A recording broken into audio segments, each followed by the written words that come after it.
Welcome to Western Wisconsin Journal. I'm Meg Heaton, and I've lived in Hudson for 30 years, most of that time working as a reporter for the Hudson Star-Observer. I'm retired now, and our guest today has a message that is particularly of importance for me and all the aging baby boomers like me out there. Michelle Reinen has an impressive title of Policy Initiatives Advisor for the Division of Trade and Consumer Protection with the Wisconsin Department of Trade, Agriculture, and Consumer Protection. In simpler terms, she and the people she works with identify the scams and frauds that target all of us, especially seniors. She even has a top 10 list of the consumer complaints from last year. Welcome, Michelle, and thank you for being here. Before we get specific, the most recent information released by your department said there were more than 4,200 consumer complaints last year. Are things getting worse or better in Wisconsin? Well, that's 4,200 in telemarketing scams alone. Yeah, there were more than 10,000, nearly 11,000 written complaints received overall. So that's pretty steady of what we've seen for the last decade, that consumers are filing those about 10,000 written complaints on all issues that are happening in our state. And in addition to telecommunications, what other complaints are we talking about? So we have the telemarketing, we have home improvement, landlord-tenant, telecommunications, the gas pumps. If people complain as to whether or not they think they're getting the right amount of gasoline or the right quantity, or right quantity or right quality of gasoline, because there's the options there. Motor vehicle repair and sales as well, and then computer issues. That's kind of the bulk of the top 10. Okay. And according to the information from your office, young people reported losing money to fraud more often than older people, like 33% ages 20 to 29, compared to 13 of those of us 70 to 79. But the amount of money lost was much higher by seniors, twice, even 4 times sometimes that level.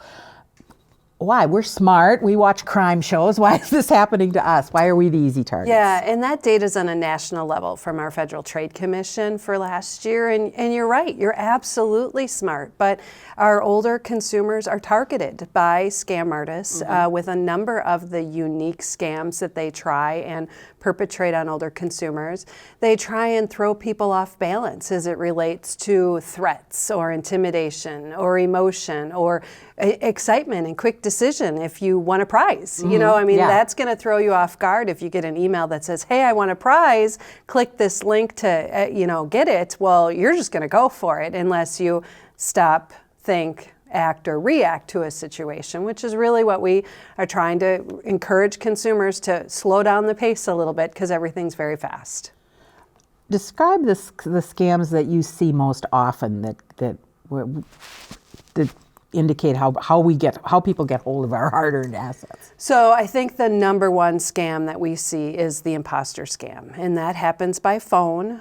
What we saw in the national data is about, I think it's 74% of those who report a fraud or an attempt of fraud happens by phone. And when you're acting as an imposter, you're pretending to be the government, the utility company, a tech support company, and that scam is specific to older consumers. They target them.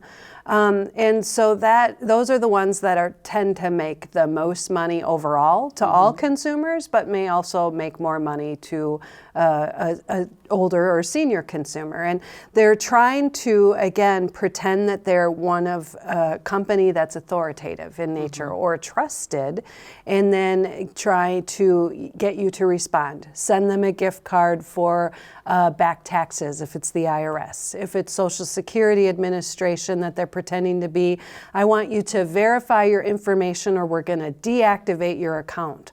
Well, that's incredibly intimidating for our seniors to, or even younger individuals. You don't want your Social Security account to be deactivated. Right. I mean, it's your life's work with the end result of maybe a monthly payout if that works accordingly.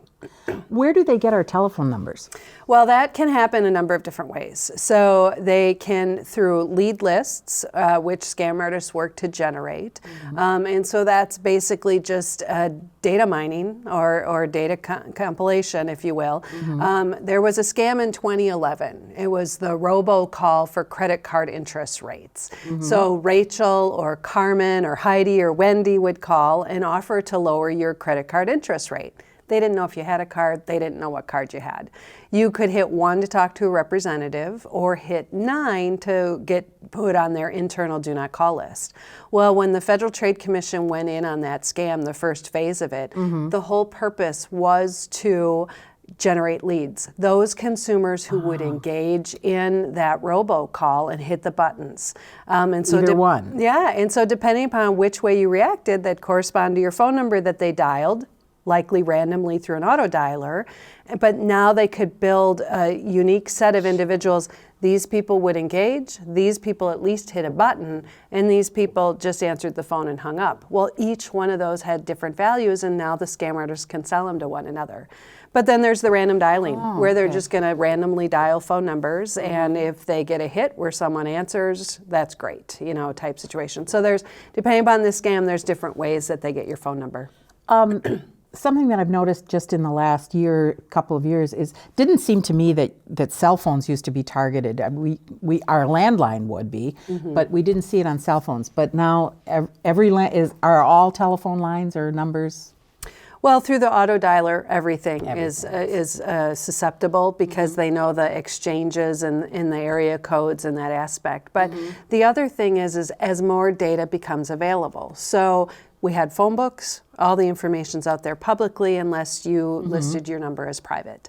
But then as people started to fill out forms and instead of listing the home number, they listed the cell phone number, or maybe they gave up the landline and all they had was the cell phone number. And then as you list that, it becomes more and more available through exchange of data and information and mining. And that's why it's so important to read privacy policies and understand how your data will be shared or stored or sold behind those policies. And then, of course, there's data breaches where information just becomes available that way as well. The other thing I've noticed is that suddenly local numbers, it used to be you could tell because it was from Mequon or it was from somewhere else in the state or across the country. Now you see a regular area code, a 715, sometimes a 386, which is a local code here, and sometimes even names of people with local numbers that I either know or don't know. What is that? So that is spoofing, and there's 3 different variations of it. So the first is the broad spoofing category. I talked about the Social Security Administration calling you. Well, it wasn't, but on your caller ID it would have looked like it was because they used that phone number, and that's spoofing. They misrepresent your caller ID. Okay. So then you have the local exchange, the area code that's being used, and boy, okay, well I can trust that because here it is, someone in Hudson calling me, and oh yeah, I might be waiting for a call from the car repair shop, and they called on an internal line instead of the general, and so you pick up the phone. Well, that is neighbor spoofing. When they use something within your neighborhood, your local exchange, to entice you to answer the phone because it looks like it's local. And then there's mirror spoofing, and that's when your own phone number is calling you. Yeah, I've had that happen. That was bizarre. Exactly, it's bizarre, and you're like, what is happening here? So you pick up the phone because you don't understand, but it's another gimmick, if you will, to get you to engage and answer the phone, because the messaging of don't trust your caller ID, don't answer, or just hang up is working. Consumers are listening to that, and so scam artists are getting less takes, if you will, less bites at that call that they're making. And so now that's a new trick where they'll just use the mirror spoofing to throw you off guard to get you to answer the phone. Is just the act of picking up the phone and answering it, and maybe you don't even say anything, does that give them information too, or is it about engaging in those pushing buttons or saying, don't call me again or whatever? Yeah, so there's some different trains of thought on whether or not answering the phone is bad. And what we have practiced over time is the original thought is that it could validate to the scam artist that you're there, it's a live number, you're willing to answer the phone. There's other ways to test through technology if a number's live and active and assigned to someone, but this is easy authentication, if you will, that, okay, they picked up the phone, they answer. Yeah. But then if you push the buttons, you're willing to engage, and that again is a different value aspect to your phone number. So my husband yelling at them is not a good idea. Likely no, because, just if he stopped yelling for a minute and they said something and he just got thrown off guard, then maybe they have the possibility of a hook if it's live. If it's an automated robocall, well, it doesn't change too much to the yelling. Yes. But if it's that live person, they can twist and turn. They have the ability to play with that emotion. And then a lot of times there's quite a long delay when they pick it up. You don't hear a voice right away or whatever. There can be. And then it's an auto dialer, because then they're waiting for that to get hooked up with that recording or that representative. Okay. Well, it's Valentine's season. Describe what you call sweetheart scams and who they target. So romance scams or sweetheart scams are typically when someone is seeking a relationship. It could be friendship, it could be romance, and they go online looking for that connection. And here you're online and you build that relationship with this individual, and because of the amount of emotion that's being built, you want to meet. You want to see if you have that connection in person. Well, now what happens is the person that you're engaged with has some kind of conflict or problem, and it's related to finances. Their business might be having trouble and they need to take care of that before they can come meet, and maybe they just need a couple $1,000s, or they don't have travel money, or maybe a medical emergency happens, or they're overseas with the military or their business and they run into some kind of problem. So in order to meet, they need you to assist them, and then there's the financial aspect of wiring money or transferring money. But then you still can't meet. And then problem number 2 happens, and 3 happens. And this is a continuation scam where until you can remove your heartstrings, until you can remove that emotional attachment and realize this is a scam artist and not someone who has a vested interest in you, it's a problem. So what we encourage consumers to do is ask questions, consistent questions, and look for consistent answers. Change up the question, but make sure the story doesn't change in the response. And also to do an image search of the photo that's being used, because often using a search engine, if you do that image search, you'll see if it's a scam that someone has used that photo on many different sites attached to many different individuals. But this is hard for people. We see those in their 70s based on 2018 data. Their median loss is over $10,000 for this scam. And in 2018, $143 million was lost to this scam alone. And that's up from $33 million, I think it was in 2015. So real significant losses. And everyone's susceptible. 20-year-olds, fall victim to it. Those 40 to 60 are 2 times more likely.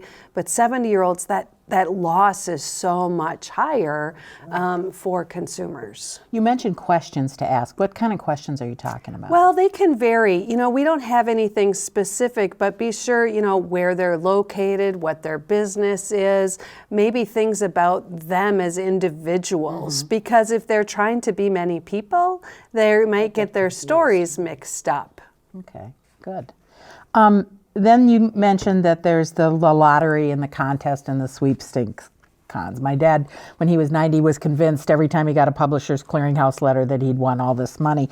But based on what you're saying, scam artists use these things too. Oh, absolutely. That's that throw that emotion at them. They've won something, and then that way we can get money from them and maybe personal information. A goal of a scam artist is twofold: financial, money, real money, or your personal information, because it has greater value than money itself in cash, because they can sell it. So with the prize issue, it's illegal to play a foreign lottery, according to the U.S. Postal Inspection Service. So if all of a sudden you've won an international lottery, well, why do you want to get involved in illegal activity? And how is it that you win something you've never entered? All of a sudden you're notified of a contest. There's a brand new contest literally this morning that I learned about with Coca-Cola. Well, they're impersonating Coca-Cola. There isn't any grand prize, but they want your date of birth, your social security number, and your address information in order to win the prize. Well, it's a phishing scheme that's happening by email. Who doesn't want to win millions of dollars? So of course I'm going to give you this information to continue my chances. But again, you don't want to hand over anything. If you've truly won, you shouldn't have to pay titling, registration, any form of fee. You might have to pay taxes, if you've really, when you win the Wisconsin lottery, you tend to have to pay taxes for that. But that is a legitimate upfront. You're dealing face to face with people and you entered the lottery. So you know that that's real. And does that happen a lot? I mean, yeah, do you see that? We do see that consumers fall victim to the prize scam quite a bit. I don't have specific numbers with regards to that, but we hear of consumers all the time losing money, or that they are targeted for that opportunity to hand over your information. And it's not just your social security number. I know when I was talking to someone about doing this interview, they said, well, I've given my name and address out, but I never give my social security out. But name, address, that kind of stuff is just as valuable? It's hard for consumers to understand because that's publicly available in a phone book or on public records in many cases, but there's no reason why you want to hand it out to somebody who's calling you unsolicited or emailing you unsolicited. If they know who you are, they have that information. Or the other thing to think about is, if I need something, I'm going to go find who I want to do business with instead of just respond to that person who's sending me an email, calling me, or knocking on the door in that situation, a perfect stranger that I haven't taken the time to vet and make sure they're who I want to do business with. There's no reason you need to engage in that moment. Think it through and check them out.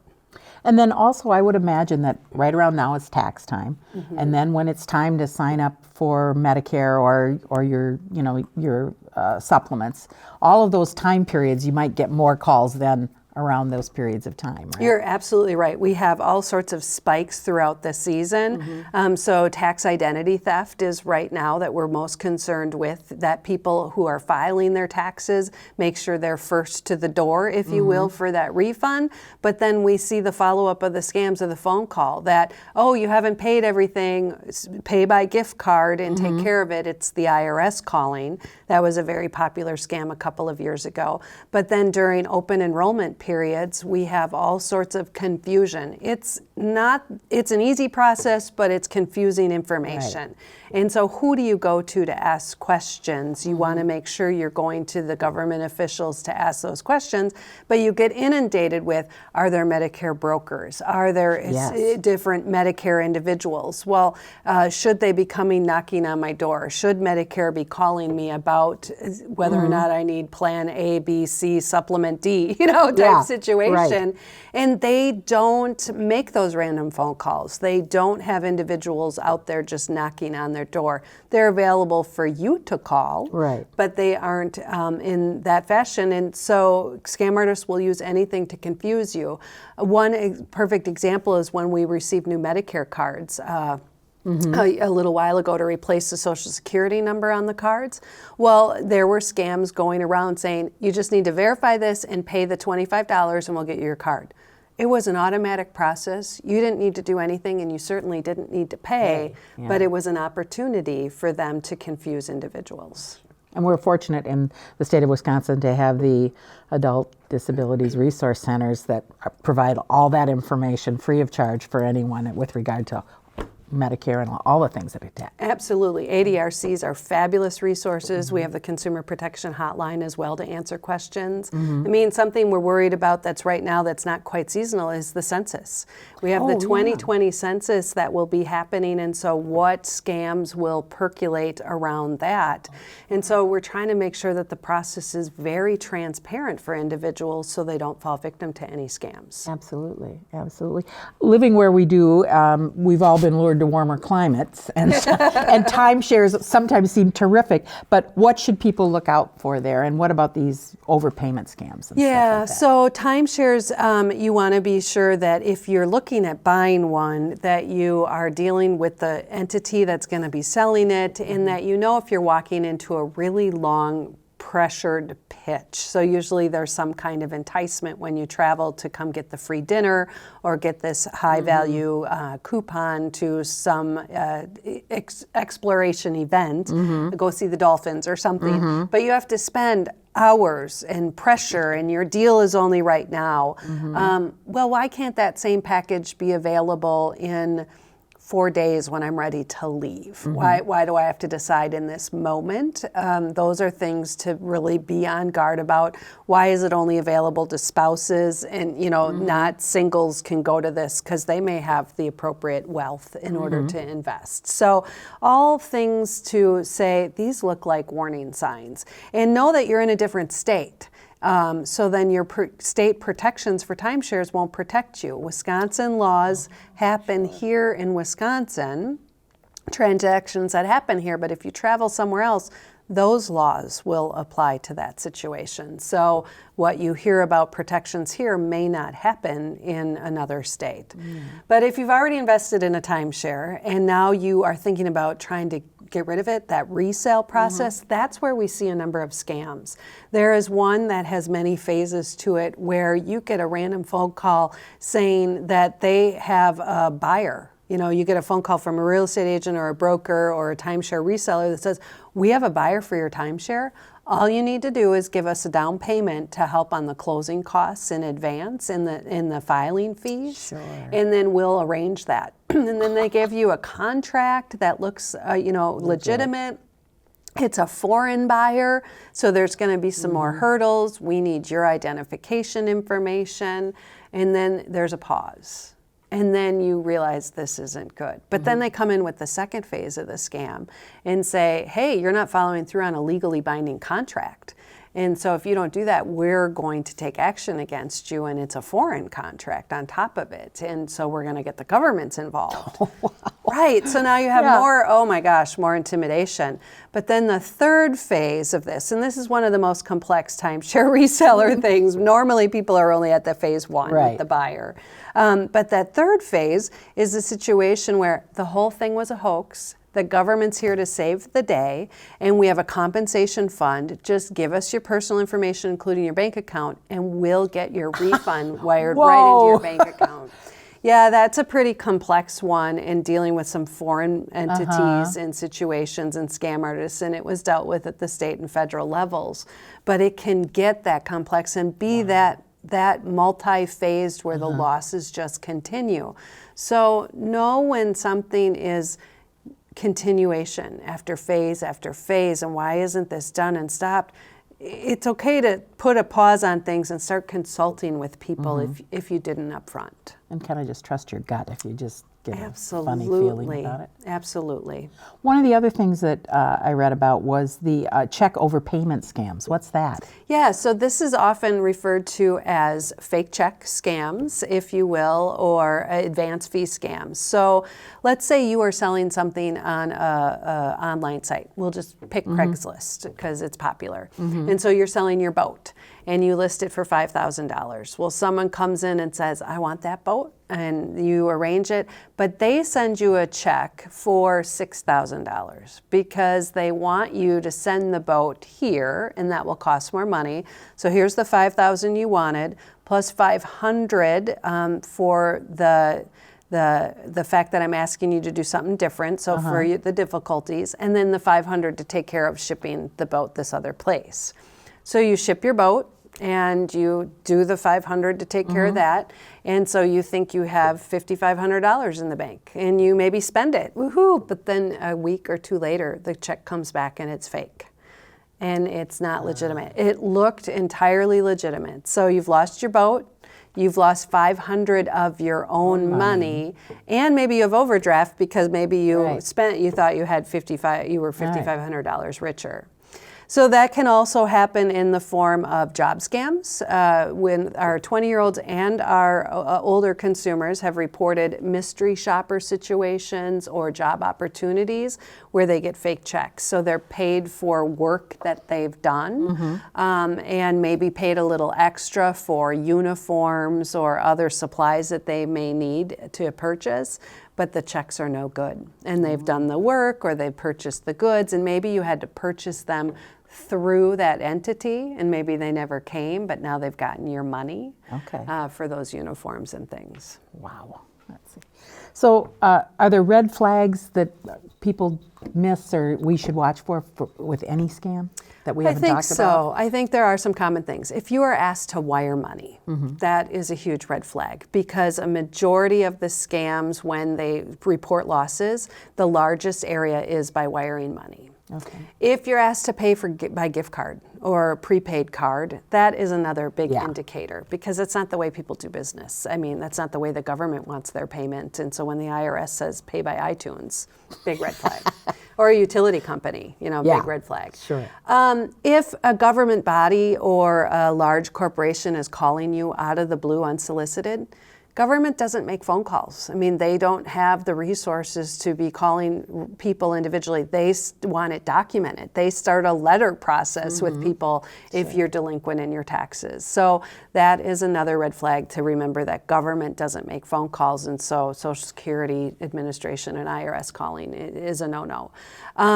If you can, don't trust that caller ID. Just hang up. Don't engage. If you answered, just hang up and don't be responsive to that as well. And if something is continuously asking you for money over and over and over again, it's time to look at it. We ask people to check things out up front before you engage, but that doesn't always happen. And then remember, if it's too good to be true, it probably is, and that includes, prizes and out of the blue winnings. What should people do if they receive something or they believe they've been had or whatever? Do they call police? Do they call your department? What's the best way to go about that? So if someone is feeling immediate intimidation or fear or harm, or someone's on their doorstep, if it's like a transient storm chaser situation and you are feeling fear, you need to call law enforcement first. And in conversations with the local law enforcement here, yes, that's what they want you to do. But if it's a robocall, or if it's some transaction that you had online and there is no immediate intimidation or fear, call Consumer Protection. We can walk you through the next steps, different tips for prevention in the future, get you to file a complaint if we can assist in trying to get money back. If you've wired money, we may tell you your first step is to call Western Union or MoneyGram or whoever you wired money to see if they can reverse that. Often it's gone, but if it's happening within the hour, they may be able to stop that. So it's important to not hide things. Don't feel shame or intimidation or concern. This happens to everyone. I mean, there were, I think it's 1.7 million reports of fraud to the Federal Trade Commission in 2019. So it's not just you. Good to know. So anything else that I haven't asked you about that you want to mention? I think, again, don't hide the information and don't feel that. Just be sure that you share your experiences, because you can do prevention for someone else. True. And that will make, it won't make it worthwhile, but it will make it better if you're having issues. And call Consumer Protection so we can help with those next steps. If it's related to identity theft, there might be a recovery process, and we want to get on that right away. Okay, well, thank you, Michelle. The information about Michelle's office and how to contact them appears with this interview. The consumer hotline can be reached at 800-422-7128. Now, smarter and wiser, thank you for all being with us.